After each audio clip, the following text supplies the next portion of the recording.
Fellow elders, freedom to vote is fundamental to a sound democracy. Those rights to be fairly represented are under attack. As a nation, we have lost our civic values. Deep polarization is hurting everyone, and big money is corrupting legislative action.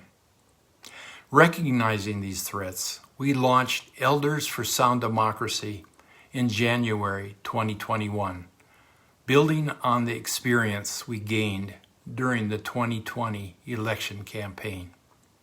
We have steadily grown since then. This election year, we are focusing on countering voter suppression, which is primarily directed at the young, minorities, urban, and frontline communities. Elders for Sound Democracy is waging strategic voting rights campaigns in 5 key battleground states where voter suppression is most severe. We have several projects underway to help those populations get registered and have their votes counted. Linda Warner from Indianapolis leads our Wisconsin team, which is focusing on marginalized and younger voters in Milwaukee and Madison. Joff Baker from California's Pacific Coast leads our Georgia team, providing get-out-the-vote information to residents of low-cost housing in the greater Atlanta area. Therese Flaherty of Philadelphia leads the Pennsylvania team, which is supplying voter information to the state's churches in the form of weekly bulletin inserts. John from California's Sierra Mountains leads the Arizona team, which is supplying public service announcements to community radio stations. And Jane Mulholland from Houston leads the Texas team that originated the strategy of using social media with this project. They're also sharing PSAs and how-to-vote flyers with Texas progressive congregations to use in their weekly bulletins. In supporting all this voting rights work, our social media project has 2 parts. We're creating compelling short videos and graphic posts or memes promoting the Get Out the Vote message. And then we're using YouTube, Facebook, Twitter, and Instagram to share these pro-voting messages.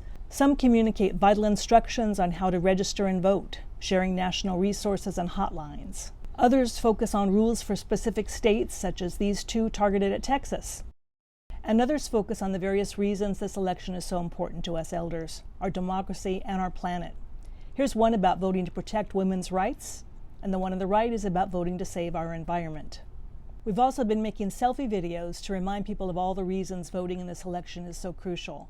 This is the playlist of them we have available on our YouTube channel. We'll click here and watch one. It's Michael with Elders for Sound Democracy. One of the reasons I'm going to be voting on November the 8th is to support public education. I'm really ticked off at all the attacks that teachers and school administrators and school boards are confronting by folks who basically never cracked a book when it comes to understanding what it takes to educate young people. And I know something about this. I've looked into the curriculum of schools of education. And if you get better than a B+ average at just about any school of education, you're going to have worked your tail off to get that professional degree. So you're deserving of respect. And I'm looking to vote for politicians that understand the importance of public education. This is a fun, creative project, learning new skills that don't come easily to us but are very empowering. And this is an arena where our youth can help us. So it's a great opportunity for intergenerational collaboration as well. Come to one of our media workshops and invite any younger family members or colleagues who might want to help. And please check out our state team projects. They really need all your help these next few weeks, and there's something for everyone, even if it's just an hour a week. Thanks.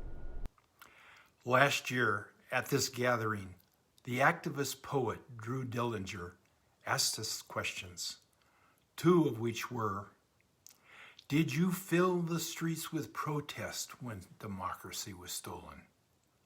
And what did you do once you knew? Yes, we know they're trying to steal our democracy. We cannot let them do that. With 6 weeks till the election, we're in our final push. Your great-great-grandchildren are asking for your support in this critical endeavor.